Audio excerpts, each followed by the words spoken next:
Man has been on this earth millions of years, exploring the planet, building civilizations, killing and creating in an endless cycle. Man first went into space starting almost 80 years ago. Think about it, we spend all this time getting around our own planet, arguing over the smallest bits of land, but when we finally set our mind to space travel, it only took us a few decades to get where we wanted to go.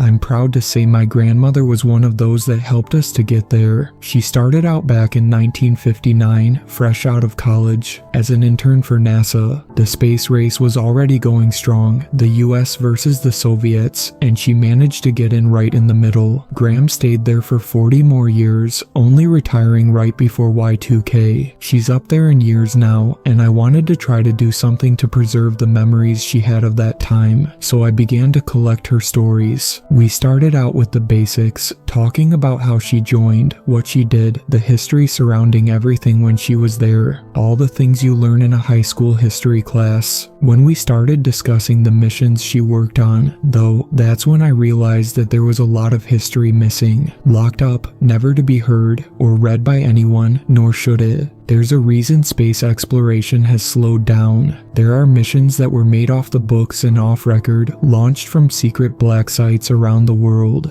Gram both saw and heard terrors beyond our comprehension from the dark void of space. She shared these stories with me, these secrets kept from us by those in power. The human price of our curiosity is much higher than we're led to believe, and these people deserve to have their stories known. I'm enclosing one of her stories here. She can get a bit long-winded, as some do in their old age, so I've tried to edit down anything that isn't relevant. I'm still going through everything with her as well. With her age, she can't stay focused for very long, so we're doing these little interviews in our sessions every day. I'll transcribe and upload what I can when I can. What follows is the transcript of what Gram told me on April 4th, 2020. Any interjections of my own will be formatted with brackets around them. My name is Evelyn Lara Smart. I was a mission control contact with NASA from 1959 to 1999. I was the one that any astronauts or crew would speak to, the voice on the ground.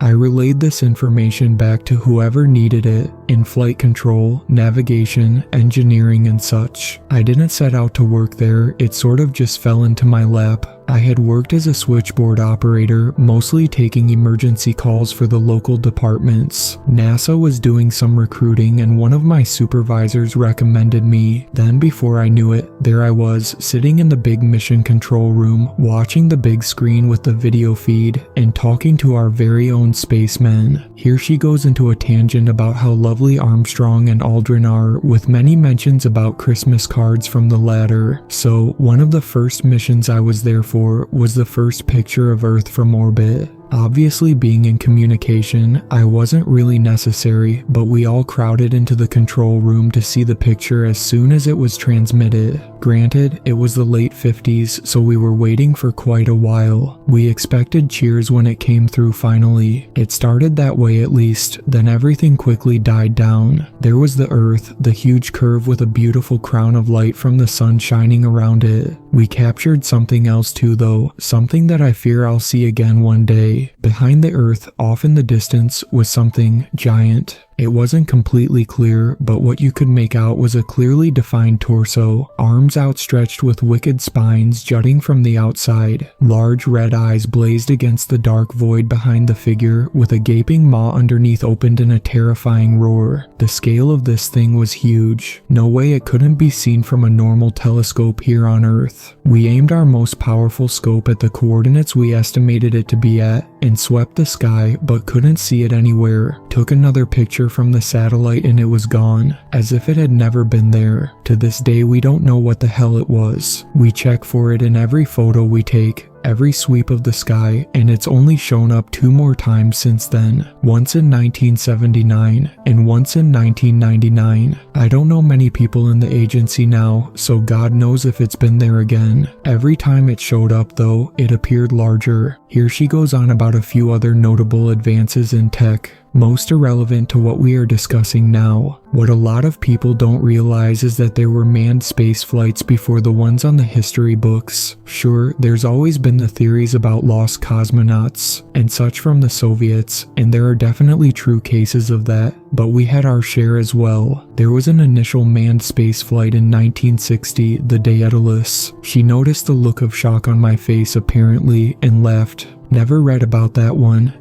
It was kept tightly under wraps. We didn't want anyone to know about it until we had them back on the ground successfully, otherwise it may kill morale around the office. No, we kept a small crew, launched the rocket off from an isolated area of Alaska. We did a lot of launches from there, kept the Reds on their toes back in the day. Anyway, this was a 3-man crew. There was Bill Zask, James Hanlon, and Terry Duncan. Those 3 were a tight crew. They were supposed to go up, orbit for 12 hours, then come back down. We would pass it off as a comet if anyone saw, but never got that chance. Things went south fast. They took off, all was fine until they hit the upper atmosphere. They tried to ease back on the jets, make sure they made it into orbit and didn't overshoot. Everything went to hell. Jets wouldn't cut off. We don't know what caused the malfunction. I heard them shouting, trying to fix the issue. It didn't happen. They flew straight through, getting just enough adjustment from the orbital pull to be shot off course and toward the direction of the sun. She lets out a sigh here, shaking her head. Jets continued firing, taking them even further out.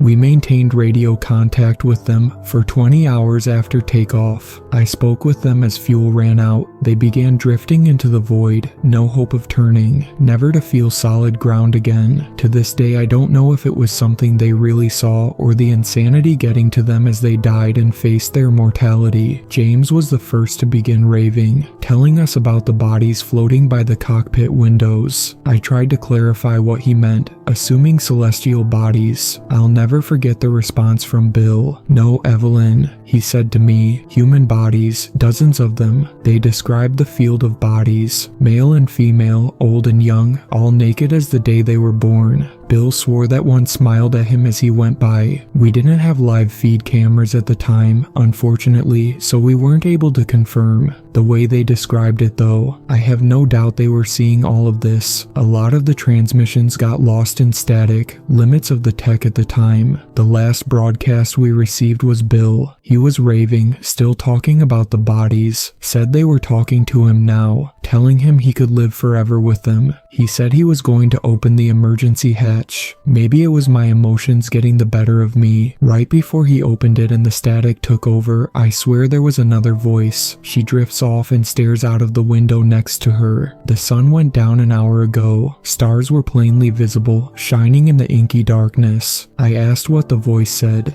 It's ingrained in my head. I can hear it clear as that moment 60 years ago. Come, be with us. Become as stars and drift immortal. Graham is tired, says she's going to bed. End transcription. Graham is in one hell of a mood today. Not sure if she's just feeling better than usual or something has got her riled up. Either way, she's letting her feelings be known. That's just a forewarning before we get into this transcription. There are things about her in here that I personally never wanted to hear. No, really. She can tell me how she saw eldritch beings in the vastness of space, and none of that is as terrifying as her talking about hooking up with astronauts in the training areas. Ugh. Here's the transcription. I'm going to go chug bleach. Conversation from April 5th, 2020. Again, this is being told by Graham and translated by me. My own interjections are in these brackets. You want to hear more? Alright, guess it's time to turn this bullshit off. Lived through the damn missile crisis and I'm going to get taken out because nobody is competent enough to stay in their damn houses. Graham has been cursing like a sailor all day. She only does this when she's either very happy or very anxious. So, let's see. I told you we had some crews up there already, yeah. Just couldn't get any successful returns down. Damn Reds beat us to that. Joke was on them though. They just tossed Gagarin up there in a metal tube and waited for him to come back down on his own. We actually had our own man pilot themselves back down to Earth. How's that for you? Russians don't have shit on American determination. So we did a few other missions once we finally got the hang of putting people up there and bringing them back down. It was all smooth sailing for the most part. So now what did we decide to do? Put a man on the goddamn moon. She gets up and goes to the kitchen, returning with a bottle of red wine and a comically large glass. I mentioned to her that it's only around 2 in the afternoon. I worked with astronauts, darling. Days don't matter when you're orbiting the planet. Anyway, it was 62 that we crashed a vessel on the far side of the moon. That was something of a test run, I suppose, seeing just how bad we could crash and burn something before we tried it again with people inside. We had the Ranger 4 vessel that we sent up there, had do a flyby of the moon for a bit and take some photos before dive bombing it to the surface and taking some pictures for us there. We never released those to the public. Scared the hell out of all of us in the command center when they transmitted back. Keep in mind, all the pictures we had at the time were black and white still, no color photography on that scale yet. So Ranger 4 lands there and immediately begins snapping pictures. All of us are standing around, expecting to see just a barren expanse of gray rock, nothing all too special. Lo and behold, the first picture comes back and there's someone just standing there, right in front of the crashed capsule. We couldn't tell gender or race or anything. They were in a spacesuit that looked remarkably like the ones we were developing. So naturally we think, oh no, they beat us to the moon, because who else could it be at this point? The Russians were the only other country keeping any kind of pace with us. Then we realized it couldn't be them. They would have already been rubbing it in our faces if they had landed a man on the moon. There's no fucking way this is from anyone on our planet. That's when the rest of the pictures started coming in. The suit kept getting closer and closer to the capsule, maintaining the same stance the whole time. It just kind of floated over to it. Then you could see into the visor on the helmet. Where there should have been someone's face visible, there was just fire, pure, bright flame. Then the pictures stopped. Nothing else came from Ranger 4. She finishes off her first glass of wine, or half gallon, it's hard to tell from the size of the glass. She immediately empties the rest of the bottle into it. I'll give the higher-ups at NASA credit though. Crazy bastards didn't let seeing a flaming cosmonaut stop them from going ahead with their plans. We plugged away at it, sending up more and more missions to orbit the Earth, do flybys of the Moon, Mars, Jupiter, anything we could get near. We saw a few oddities here and there as we went, but things stayed mostly silent for those few years. Maybe we just didn't notice it because we were so focused on the mission at hand. Then it finally happened in '69, as you well know. We got to the moon, beat the Russians there after all. There was that big televised bit with Neil and Buzz taking the steps onto the surface and everything. I really hated those suits they had them in. Didn't get to accentuate Buzz's best features for sure. That man had the best ass in this entire galaxy. This was one of 5 tangents about Buzz Aldrin's physical features throughout the day. I've edited these out for the sake of mine and your sanity. You ever consider that we landed someone on the moon and sent up missions to land again and again for the next 3 years, then just quit cold turkey and never went back? Why do you think that is? Huh? Hey, I thought you wanted to hear all this. At this point in time, she threw the remote for the television at me. I had retreated to my mental safe space during the Buzz Aldrin diatribe. Well, we did go back. A few times. This wasn't for the scientific research we did the last 3 years. No, this was for anthropological purposes. We found things on the moon. We weren't the first beings there. No, we started finding small signs with the Apollo 14 mission. There were some little remnants of previous visitors. The first thing they found were some symbols carved into crater walls. Nothing that we could translate, of course. Nobody knew what the hell they meant. But we knew they weren't naturally occurring, that much was obvious, so they took pictures of all the ones they found. Pretty sure they're still working on it to this day. They'll probably crack the Zodiac cipher before that damn thing. Apollo 17 was when they knew they needed to carry this one on privately. That's the last manned moon mission that happened back in '72. For all the world knows, we ain't been back since. That's the way they want to keep it. Apollo 17 found way more than anyone previously had. They found full-on structures. Altars of worship is what it looked like. I can't even describe the images transmitted back. The way these things were built, it wasn't natural. There's no way that structures built that way should be allowed to stand. It was like the ghost of Lovecraft possessed Escher and made him design some fucked up church. We advised them not to go inside. We would send another mission up there with some better training and equipment to document all of this. That's where Apollo 18-22 came in. Before they left though, they photographed the structure from every angle. We didn't notice until the end that it appeared absolutely identical no matter what angle it was viewed from. 100% symmetry, everything aligned perfectly no matter how insane it was built up. Graham finishes the second glass of wine, leaning back in her chair. Well, I believe that's enough wine for 1 hour. Time for a good nap. All that talk of Buzz got me thinking about the old days. I turned off the recorder and ran from the room.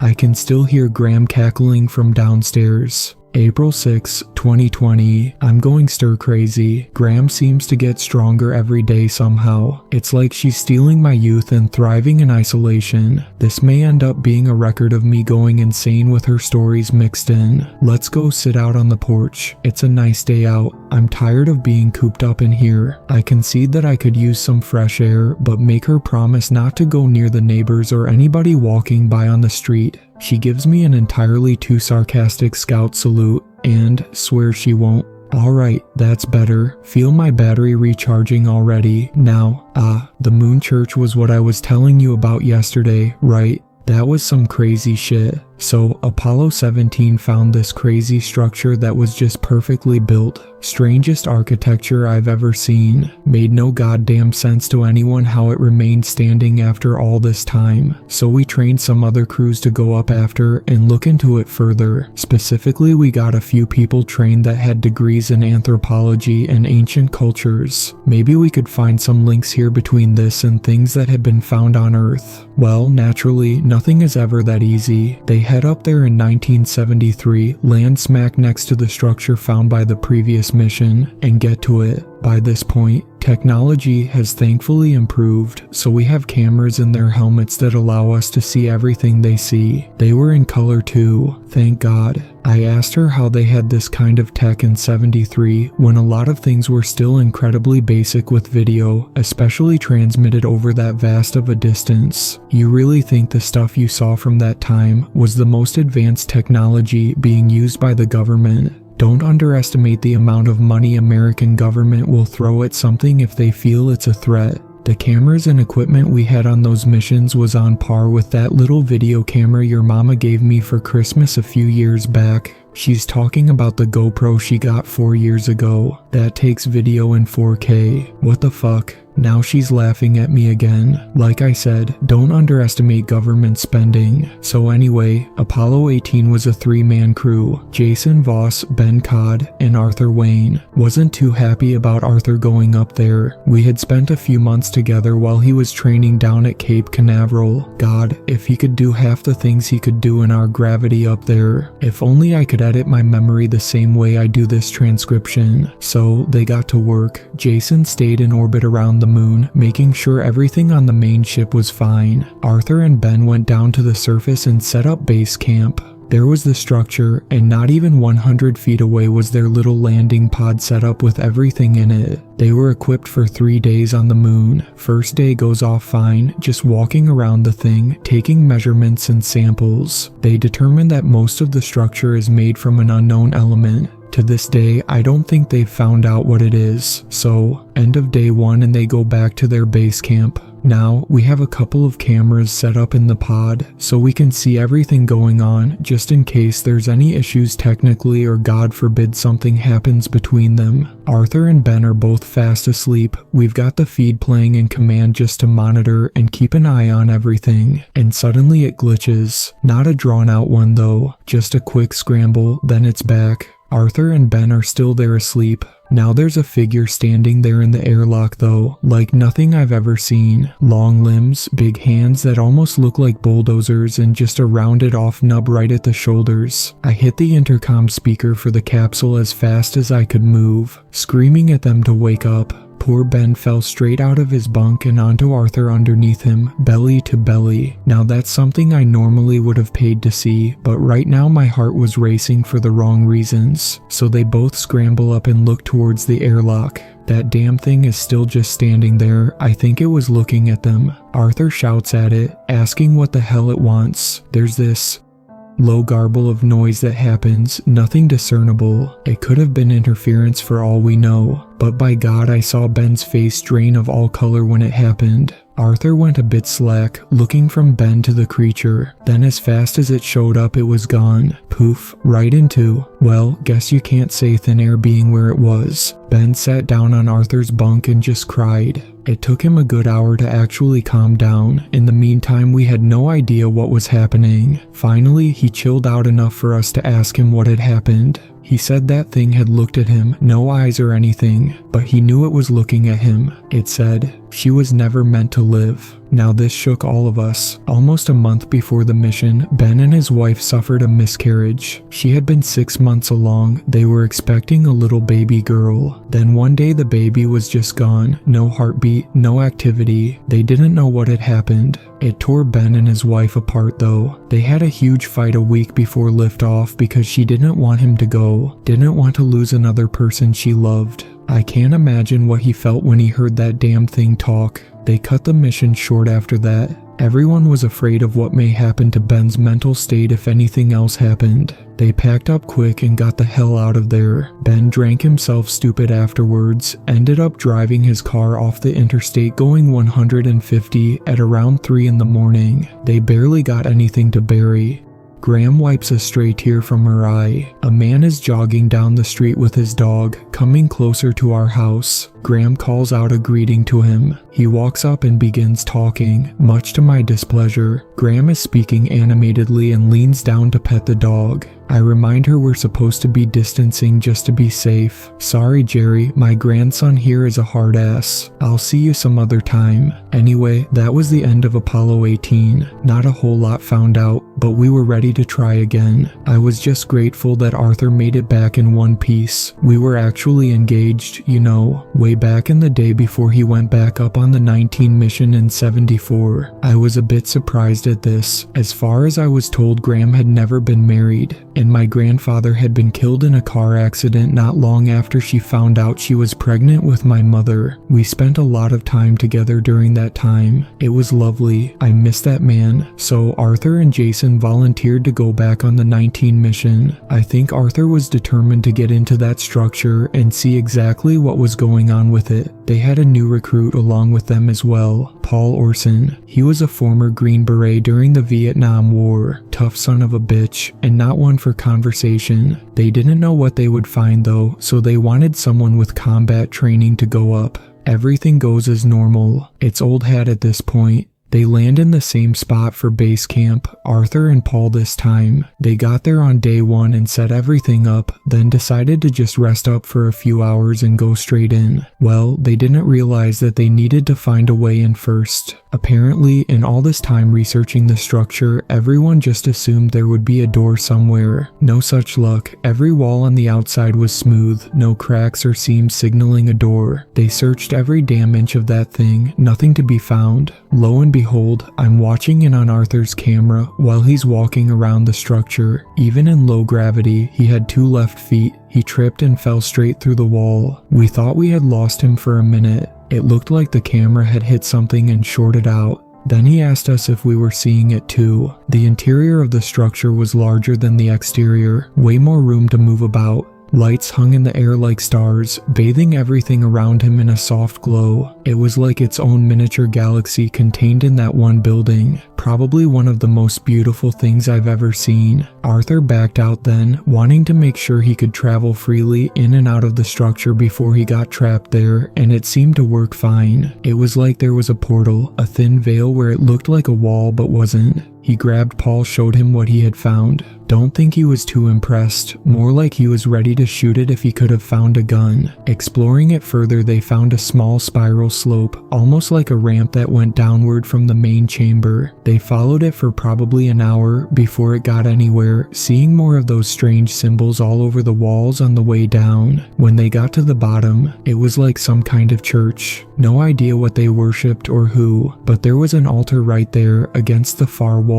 A statue rose up in a recess behind it. looked to me like an elongated pyramid of sorts. Not really sure how to describe the geometry of it. There were angles that merged with smaller angles, curves where lines were. It was like my brain was trying to comprehend it through the camera feed but just jumbled everything instead. That was about the time we noticed the spots on the altar. We're not 100% sure to this day what it was, but we had a good enough guess. It was dried, had obviously been there for quite a long time, but it still had that rusty red color that only comes from dried blood. It was splashed all over the place up there, like someone had slit the jugular and waved all about up there. Had to have been gallons spilled. That was enough for the two men for that day. They headed back up to base camp to make record of what they found and go back to sleep. They were out for maybe 2 or 3 hours when it happened again. The camera glitched just like last time, and that thing appeared. It wasn't in the airlock this time though, it appeared right next to their damn bunks. We tried warning them, but it didn't seem to work. It's like our speakers were jammed. We were only able to watch in terror. That thing leaned over Paul and said something to him in that garbled noise we heard last time. God knows what it was. Then it was gone again. Nothing there. Paul got up and started putting on his suit to go outside then. I kept hitting the button trying to ask what the hell he was doing. Got no response. Our line into the main capsule was dead. When he had the whole suit on, I tried the line going directly to his helmet. I said, "Paul, what the hell did that thing say to you?" "You know what he told me." I shook my head in response. He looked straight up into the capsule camera before stepping out and said, "Finishing what they began." I still get chills thinking about that. It was one of the coldest thing I've ever heard. By that time, Arthur had woken up and was getting his suit on as fast as he could. God, I begged him not to go after Paul, not to go into that damn church. Whatever was done in there before was bad, and there wasn't going to be anything good coming of it now. He was too good of a man though. He got everything on and chased Paul in there. No idea how he had moved so fast.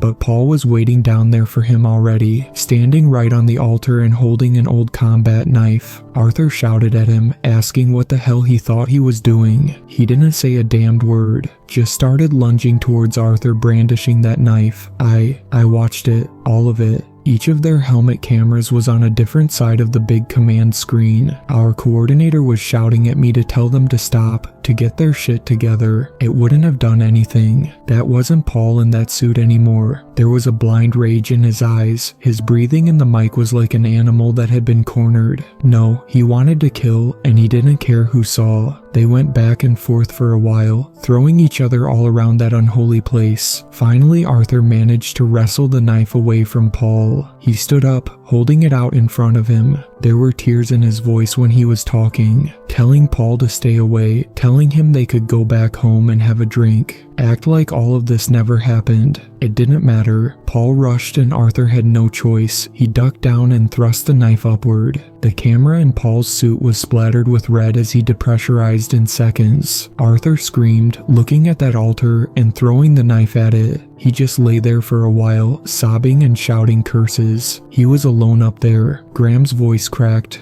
I've tried to transcribe the next part as best as I can, but some parts were difficult to make out. Arthur started pulling Paul's body back up towards the exit with him. Even if he had tried to kill him, he wasn't just gonna leave him up there all alone on a rock. He got to the top and tried to go through the wall back outside, but it was suddenly solid. No give. He tried the other walls, trying to make sure that he wasn't using the wrong one in his emotional state. Nothing, still no way out. He collapsed against the wall, taking in deep, shallow breaths. His oxygen tank only had about 10 minutes left by his count. The suits weren't designed for long outings back then. I hit the button to talk to him and tried to soothe him. He was almost hysterical, but I like to think hearing me helped him go quietly. I still remember seeing his face in that helmet camera, my last words to him, the little smile that he got right before he passed. He got to know that even though he was dying up here, on a mission completely off the books, there would be part of him still living on right here on Earth. Graham wiped tears away from her eyes. She had been openly sobbing, obviously reliving something painful. I put my hand out for her to take. The last 3 missions they sent up there served 2 purposes. They were recovery missions, to get those bodies back home and give them a proper burial, and demolition missions. They couldn't get back through the wall into the chamber the normal way, so they tried drilling through. There was no chamber though, just solid rock no matter how far they drilled into it. So they gave up after that.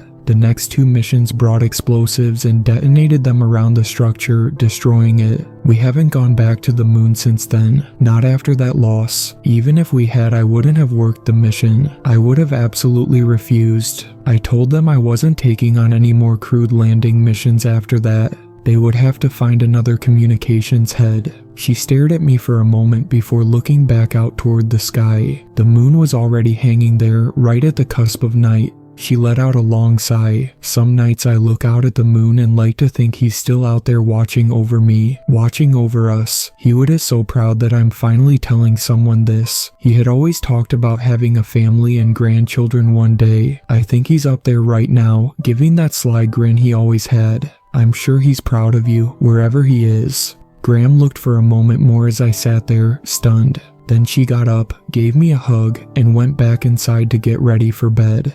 April 7, 2020. I'm going to try to give Graham some space today. She still seems a bit out of it after last night.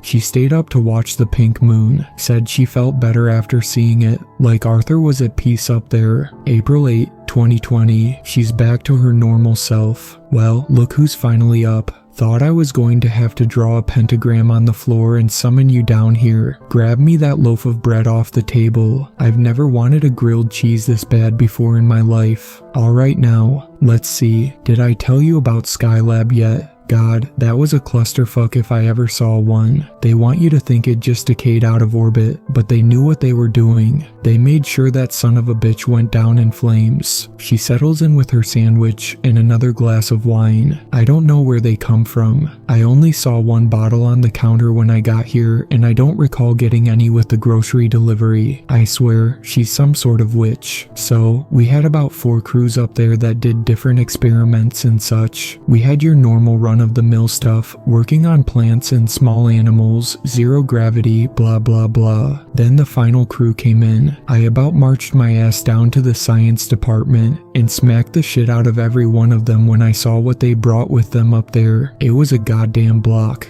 Not just a block though, it was a piece of debris from the temple on the moon. They were still trying to figure out what the hell it was made out of after all this fucking time. So they're up there poking and prodding at it, trying to heat it and see how it reacts. These idiots don't have a damn clue what they're doing. They leave it in the lab one day after they're done, and next thing you know, it starts growing right in front of us. It's just expanding, growing outward and inward, taking over the entire compartment in Skylab. We don't understand how it's been in storage for so long, and it just now starts to do this. Maybe it was the proximity to the moon or something. Maybe whatever they were doing to it. I don't know. That thing took over half of the station by the time 24 hours had passed though. Graham gesticulates wildly, stretching her arms out to show some measure of what had happened.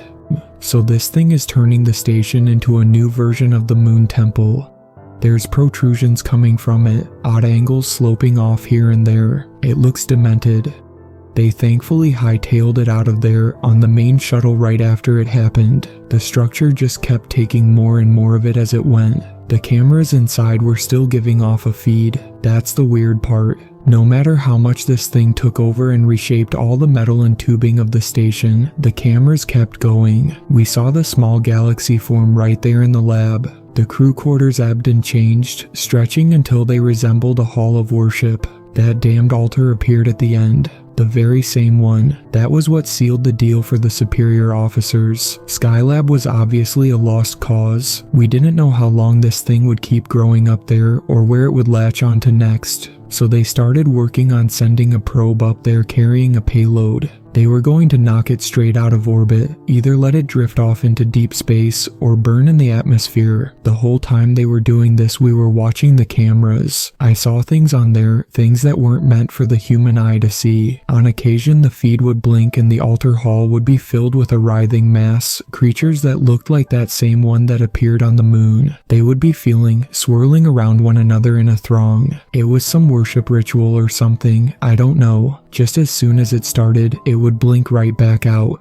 There were other creatures, masses of darkness, tendrils of light stretching from them. They didn't seem right for the space they were in, like they were somehow larger than the station yet microscopic. They devoured one another with no care. It was its own contained environment up there. Finally, the payload was read and sent up. We watched the feed as it hit, blowing a hole in the lab before knocking it into a decaying orbit. The worship started again, more frenzied this time. They were excited to be going to Earth. A crew was dispatched to clean up any wreckage that could be found. Not entirely sure what they did with it, but I hope it's buried as far as it can be. She finishes the glass of wine she had, getting up and hobbling towards the sink. She started the water and began to wash dishes. From then on, I think we made it a point to make sure all the testing and such was done in a more controlled environment.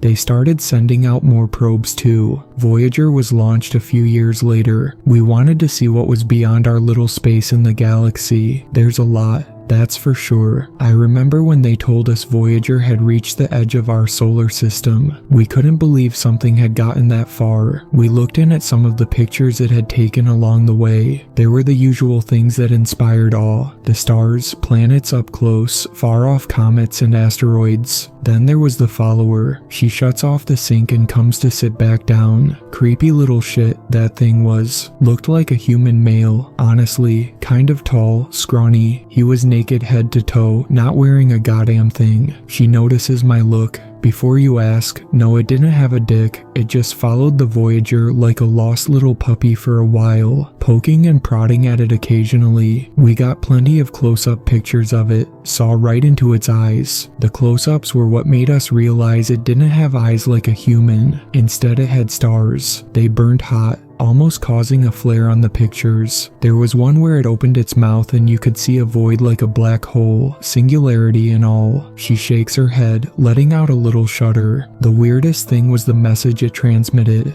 Perfect English, sent it through the Voyager's onboard microphone as a microwave signal. When it came through and translated, it said, "So nice to meet you. I'm a bit early, but I'll be seeing your planet soon enough." That wasn't even the scariest thing Voyager popped up though. Right before I retired in '99, it started sending back a message. Took forever to decode it because everything was so scrambled. After all that time, it was still a mess, some language we didn't understand, and a cipher to go along with it. It was like someone had done a rush job translating. What did it say? Turn back before it notices you too. Graham said she wants to go get some air. I notice she's taking more time than usual to move like it's hurting her. I ask if she's okay. These old bones are better than you'll ever be. Now I'm going for a walk. We'll finish this up tomorrow. Evening of April 9th, 2020, Graham asked to sit on the porch and watch the moon tonight. Says this is the last of her stories. Can't believe I've been retired for 20 years now. Seems crazy at this point. Leaving the job, helping raise you kids. It was worth it though. You turned out okay. She gives a little chuckle here. So, there's two more things that happened right before I quit. One is a direct result of the other. Care to hear? I nodded. So in '97 we put the very first rover up on Mars. We started it looking to see if it could support life up there,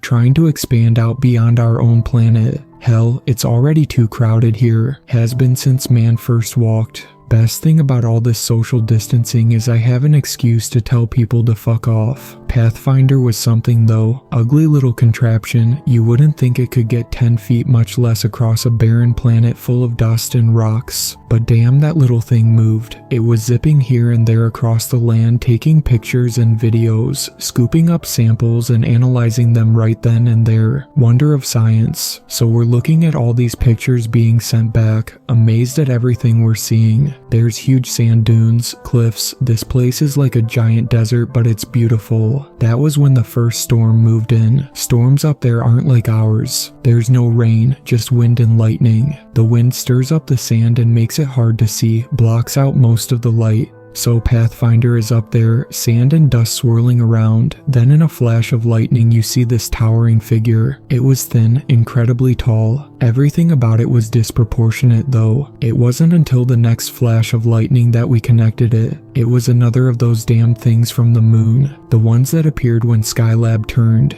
This one was so much bigger though, at least 10 times the size of the first one we saw. When this one spoke, we all heard it. It wasn't some garbled mess of noise this time, it was plain as day. After it happened, we all realized that we hadn't heard it out loud though, but in our own minds, each one hearing the same thing. The temple will live on. We ruled and shall rule again, worshipping amongst the stars. Then it was gone along with the storm. Never saw one as large as that again. Haven't seen any of them since then actually. Pathfinder didn't have any other encounters up there the entire time, and as far as I've heard from the folks that are still working, they haven't found anything else out of the ordinary. NASA made it a point to contact the other countries and tell them about the temple at that point. Naturally, the Russians already knew about it, the bastards. Turned out they had gone up to the moon at some point and found the ruins of the temple up there, took some of it back with them and ended up having it lose all kinds of control back in year 86. Lot of lives got lost up there because they didn't know what they were fucking around with. They were experimenting with it in some underground lab when it went out of control. But of course, what's their first reaction when a fucking space temple and those damn things show up in their backyard?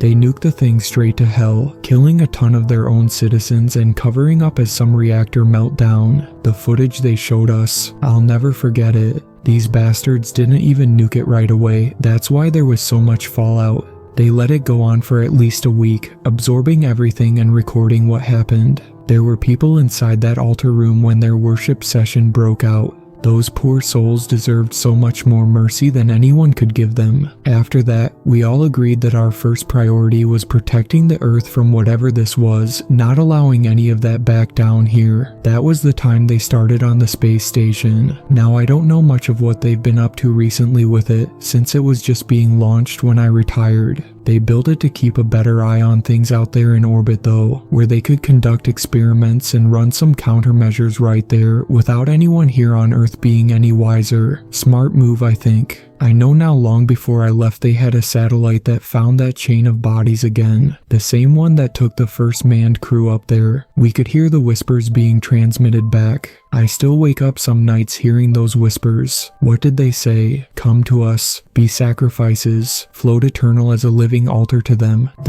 Beats the hell out of me. Maybe it was that big thing they saw on the photos. Maybe that's what the temple was built to worship, or whatever we were warned about by the follower. There's so many things we still don't know about what's out there. Probably things we never will know. It's all just lost in the vastness of space, never meant to be understood. We're still here though, that's something, so they've been keeping us safe until now. Maybe it's something else though, watching over us. The moon was out in full on the horizon now, shining bright as it rose further. Graham got up and walked out into the moonlight, looking upward. I know you're there, Arthur. I know you're watching over all of us. You stayed up there because you were a stubborn old bastard, thinking you had to do everything to keep people from seeing what you saw. I felt you the other night though, that full moon, you were there. We're going to dance in the moonlight together again, real soon. I love you. Graham tells me she's going to stay out here for a while. I'm going to go up and start transcribing all of this, maybe get some actual relaxation in. I'm tired of being stuck in this damn house. Graham was dancing around in the moonlight as I walked back inside, humming Fly Me to the Moon to herself as she did.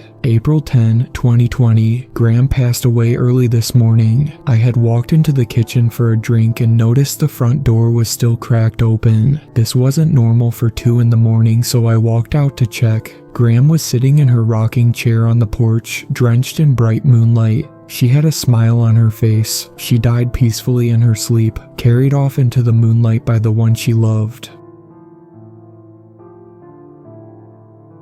Thank you to my super fans, Sweet Black Swan, Tacy, and Brooklyn. I really appreciate you supporting my channel, and I look forward to making more content for everyone.